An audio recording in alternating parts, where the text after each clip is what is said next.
It's a pleasure to have with us this morning Kentucky Attorney General Daniel Cameron. Good morning, sir. How are you? Good morning, Alan. How are you? Doing well. Getting ready for the Tree Country Ham Festival here, and I invite you back if you ever have a chance one of these years. We'd love to have you back at the Ham Festival. I'd love to get down for it. It sounds like it'll be fun, and of course, I know folks are getting back out. Oh, yes. I'm sure it'll be an enjoyable time. Yeah, we'll save a piece of country ham for you. But on a more serious note, your office is preparing for an upcoming U.S. Supreme Court argument on October 12th. And, you're going to be arguing a pretty important case for Kentucky, the law banning live dismemberment abortions. Tell us a little bit about what you guys are planning for. Well, of course, yes. So House Bill 454 was passed in 2018. As you note, it bans live dismemberment abortions. It's a pretty awful procedure, and what we're saying is that we don't want, if that procedure is to occur, and again, we don't want it to occur, but if it does, we don't want the child to feel pain through the dilation and evacuation. It's very gruesome, and the baby in the womb can feel pain. So the Kentucky legislature, the General Assembly, expressed compassion and humanity, and said that we don't want that child to feel pain. That law has been challenged ever since it was passed. And so when I came into office, I was defending the law with the Beshear administration, the governor's office. We had a joint agreement. We lost at the Sixth Circuit Court of Appeals, and the governor said he didn't want to continue defending it. So we actually stepped in to defend the law as a separate party, meaning we wanted to continue to defend it so that it would have a chance to be put into effect. The Sixth Circuit said we could not intervene at that point, and now we've taken that question, whether we can intervene to continue defending House Bill 454 to the Supreme Court. My Deputy Solicitor General, Matt Coon's going to be arguing that on Tuesday. Excited for him. I know he's going to represent the Commonwealth well, and of course, if we win there, we then get to go back to the Sixth Circuit and continue arguing and advocating in support of House Bill 454. What is it? Why is it important for you that you feel it's important for the Attorney General to be able to continue to argue this case and continue to be a part of this case? Well, look, I think at its base, the General Assembly has said that if all other offices fail to defend the laws of Kentucky, whether it's the governor's office or any agency or department, the Attorney General's office stands at a fail-safe to defend the laws of the Commonwealth. That's our responsibility. We take that responsibility seriously. So my hope is that if we're victorious at the Supreme Court, if they say you're knocking at the door, the Sixth Circuit should let you in.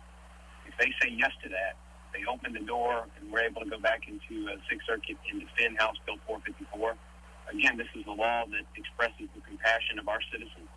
It says that we don't want a baby to feel pain in the womb through this procedure. So I hope that we'll continue to be able to defend this pro-life measure. And I know based on what you've heard and seen out there over during your time as Attorney General, this is what Kentuckians want you to be doing. Is that correct? That's right. I think as I ran for Attorney General and certainly as I've been in the office, I've talked a lot about the responsibility of the person in this office to defend the laws that are passed by the legislature. Your listeners and listeners all across the Commonwealth in our 120 counties send your representatives to Frankfort to make policy decisions. And House Bill 454 is a reflection of the values of Kentucky, and it's my role to defend those values. How does Matt prepare to testify before the Supreme Court? Obviously, a little different setting than even the Kentucky Supreme Court, isn't it? Well, it is. It's obviously the highest court in the land, if you will, and it's a lot of practice.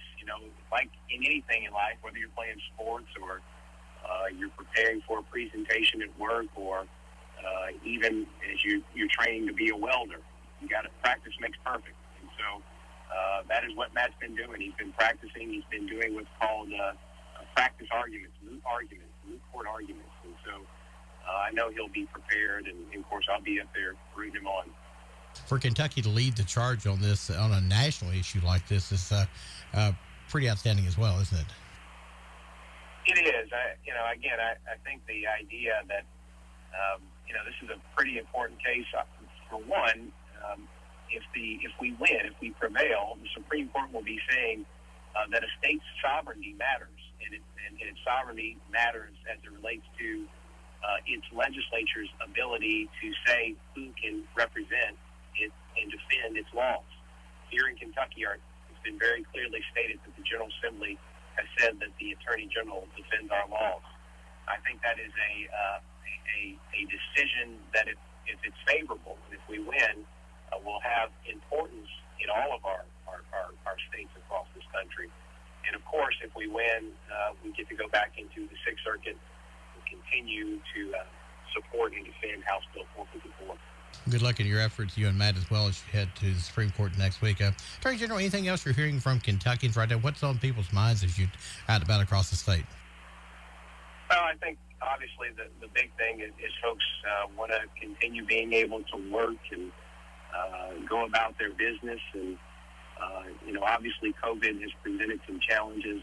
But I think, as I talk to most Kentuckians, they just want to make sure that we're able to walk around and be productive and not have to shutter in place and shut down our economy and not go to church and all those things. So I'm hopeful that the decisions that were made earlier by the General Assembly to return control to our counties and our cities as it relates to how we respond to the pandemic, I'm hopeful that gives folks some reassurance about our ability to continue to move forward and to move forward without restraint, frankly. Even though, again, we all understand the need to be cautious in how we engage with one another as it relates to COVID. But I think it's important that we continue to have the freedom to be productive citizens, and obviously we don't want to go back to a period where everything's shut down again. Well, Attorney General, thank you so much. I always appreciate having you on, and it's great to visit with you from time to time. Good luck as you guys head to Washington, D.C. next week, and hope for a win there for Kentucky. All right, Alan, I'm going to take you up on that ham offer. We'll do that. I'll save you a ham biscuit. Yes, sir. All right, my friend. Yes, sir. Kentucky Attorney General. Yes, sir. Talk to you later. Kentucky Attorney General Daniel Cameron, our special guest this morning on the WKDZ Country Club with Alan and Alan.